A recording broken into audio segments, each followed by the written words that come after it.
welcome back to the deep dive. Today, we are strapping in for a look at a very specific and frankly quite savage critique of 2012's Snow White and the Huntsman. Man. Swath. Now, you might remember 2012, it was like the year of the Snow White battle, right? Hmm. You had Mirror Mirror, which was all light and kind of campy. Right, the comedy version. Exactly. And then there was Swath. And this one, it was really, really determined to be the, quote, grittier, darker one. It wanted that serious tone. Yeah, aiming for something, a bit more mature, a more maybe authentic take on the grim story. That was the idea. And look, on paper, they seem to have the pieces. All the main bits of the fairy tale were there. Uh-huh. But according to the analysis in our source today, that ambition, it got seriously undermined. Two big things, apparently. This internal identity crisis and, well, some pretty controversial casting choices. Choices that, the critic argues, fundamentally broke the film's whole premise. And we're not going to ease into this one. Let's dive right into maybe the most controversial point the critic makes. The whole Snow White story, the foundation, it rests on you, the audience, accepting that Snow White is the fairest of them all, period. It's non-negotiable for the plot. Right. But this film asks us to believe that Kristen Stewart's Snow White is more beautiful than the evil queen, who's played by Charlize Theron, an Oscar winner. And that's the rub, isn't it? If you're setting up this serious, dark, authentic world. You need the internal logic to hold up. Precisely. You need the audience invested. And the queen's motivation, her vanity, her need to be the fairest that drives everything. So if the casting makes you immediately go, wait, what? Then the whole serious tone kind of collapses. That's the argument from the source. Why aim for serious drama and then undercut your central conflict visually? It makes the queen's quest seem, well, less compelling.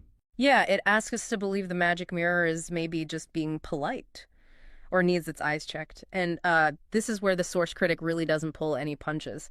So the core issue, the film needs you to buy Snow White as the ultimate beauty, surpassing the queen.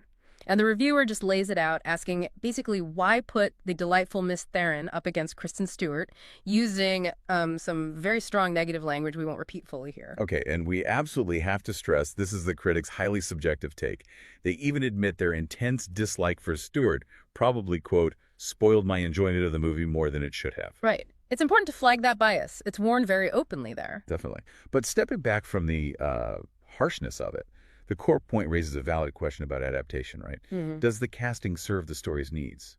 If the queen's jealousy feels unbelievable because of who's cast, then her motivation shifts. It's not this deep, tragic flaw anymore. it becomes almost petty, like a cinematic misstep rather than character depth. Good distinction. Okay, but let's move past the leads for a second. The reviewer did say the rest of the cast was actually pretty good. Yeah, they did give credit there. Our notes mention praise for Chris Hemsworth as the Huntsman. Apparently, he still made the reviewer's partner go weak at the knees, which is a fun detail. Oh, okay. Hemsworth, charm intact. Seems so. And crucially, there was a strong supporting cast. Lots of quality British actors, especially playing the dwarfs. Oh, yeah, the dwarfs. I loved this bit in the source. It mentioned bringing in veterans like Ian McShane, Ray Winstone, Nick Frost. Big names. Huge names. And the critic was really surprised to see them played down in trailers. Like the marketing deliberately hid their involvement. Which is so weird, right? Suggests they wanted to focus solely on the younger leads, maybe. Maybe, but it shows the depth of talent they actually had on board. True. But looking at performances overall, the source lands on okay, but like really uneven. Uneven how? Well, Charlize Theron. The review says she hams it up so much you could serve her for Sunday dinner. Wow. Okay, so maybe having a bit too much fun being evil. Possibly. Seems a bit disconnected from the whole gritty realism vibe they were supposedly going for. Yeah, that points back to that identity crisis, doesn't it? Are we doing high camp evil or serious fantasy? Exactly. And adding to the confusion, the source mentions the distraction of increasingly bad accents. Oh, no. Hemsworth's Scottish accent apparently took a tour of the British Isles. Oof. And others just defaulted to that generic fantasy voice. You know the one? I do. So it sounds like a bunch of different actors maybe acting in slightly different movies. That's the impression. And if you tie that all together, the central casting issue, the uneven tones, the wandering accents, it just screams lack of cohesion. Which leads us right into the film's biggest problem, according to this critique, the identity crisis. Yep. the structural flaw. Okay, so we've got shaky foundations visually and audibly, but the source argues those were just symptoms. The real sickness was deeper in the film's DNA. Let's unpack that. The claim is the film just couldn't figure out what it wanted to be. Was it fantasy, a war movie, a love story, a dark fairy tale? It tried to be a bit of a mix of everything, and the result, in the reviewer's words, was just unfulfilling. Doesn't sound good. And this is where the critique of the marketing really bites. Remember the trailers? Vaguely. Dark, lots of effects. Exactly. They promise this dark, gothic fantasy world full of, quote, a menagerie of mystical beasts, real magic, real danger. Okay. But then you actually watch the film, and apparently Yeah. it's quite different. Those big fantasy elements, Yeah. mostly confined to a couple of scenes. Really? That's it? Yeah, and half of those were apparently just Snow White's imagination. So heavy on the CGI, but feeling kind of separate from the main, supposedly darker tone. Ah, the classic bait and switch. Promise epic fantasy, deliver something more. Generic action-adventure with sprinkles of magic. Seems like it. Maybe you worried about alienating people if it got too weird or fantastical. Could be. And that uncertainty, that lack of commitment, it apparently bled into everything else. For sure. The review suggests the romance parts were not executed with any passion. So the love triangle, the Huntsman's redemption, it all felt a bit thin. And the actual fairy tale roots. Kind of lost in the translation to a young adult audience, is how the source puts it. Like, they sanded off the sharp primal edges of the original Grimm story. Okay, so trying to appeal to the YA crowd diluted the core elements. That seems to be the core argument. The reviewer speculates, pretty convincingly I think, that the filmmakers wanted something more mature. They aimed for a grown-up interpretation of this quite dark, spooky original tale. Why? But they were afraid of pushing the rating up, losing that crucial teenage audience.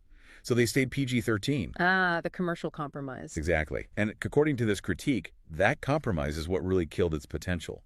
They watered down the scary bits, the passionate bits, the magical bits, all to play it safe commercially. And that lack of full commitment just sucked the energy out of it. That's the takeaway. Yes. Ruined the chance for what could have been a very good grown-up interpretation. Wow. Okay, so even when it tried to lean into one genre, like the war movie aspect, that compromise was still visible. Glaringly so, apparently. The reviewer specifically complained about no gore at all. In a medieval battle. Yep. And characters would get hit with axes and seem to just, quote, brush off axe wounds like they were being tickled instead. Oh, dear. That completely undermines any sense of stakes or danger. Right. You can't sell yourself as the dark, gritty take if your big battles feel consequence-free, like slightly aggressive historical reenactment. Yeah, like enthusiastic LARPing, as the source hinted. Okay, so the lack of commitment driven by trying to hit that PG-13 sweet spot just neutered the grit it promised. That seems to be the central thesis, and that lack of real stakes is probably why the final assessment lands where it does. So is it just a total disaster then? Not entirely, no. Yeah. Despite all these issues, the casting, the identity crisis, the lack of follow-through, the overall verdict isn't a complete write-off. The source does say the basic story is decent enough. I mean, it's Snow White, a classic tale. And even at 2 hours, apparently it doesn't drag. Yeah. The pacing holds up okay. So it's watchable, just flawed. That's the vibe. For you, the listener, may be wondering if it's worth tracking down. The review offers a very specific, kind of lukewarm final judgment. Which is? The reviewer says they wouldn't put it high on their list. Definitely wouldn't buy the Blu-ray. Okay, not exactly a ringing endorsement. Pragmatically, they also say you can see considerably worse films than this. Faint praise indeed. So the final word is kind of. If you go to the cinema, your first choice is sold out. Swath is an acceptable backup plan. Wow, the cinematic equivalent of, well, it's there, the last okay option in the vending machine. Pretty much. Didn't fail so badly it's unwatchable, but didn't commit enough to anything to be memorable or, good. Right. So, wrapping this deep dive up, the core lesson from this review seems to be about that tension. You have this ambition, dark, mature fantasy, clashing with commercial caution, fear of losing the teens. And that clash leads to something, well, unfulfilling. Tried to please everyone, hit too many targets vaguely instead of hitting one target hard. Yeah. Which does raise a really interesting question, I think, especially for anyone involved in making things. What's the real cost of that kind of compromise? Mm-hmm. When art tries to be too many things at once, dark fantasy, war movie, romance, teen flick, does it just inevitably lose its soul, its passion? Does it dilute itself down to just decent enough. It suggests chasing the widest possible audience can sometimes mean sacrificing the vision that made it interesting in the first place. Maybe.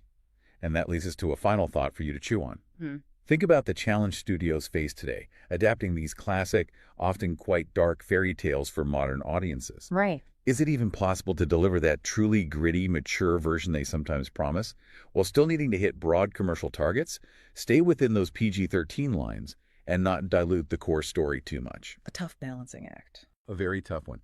And the story of Snow White and the Huntsman, at least according to this critique, suggests that maybe the magic mirror doesn't always offer a clear path forward there. Sometimes it reflects a compromise that satisfies no one completely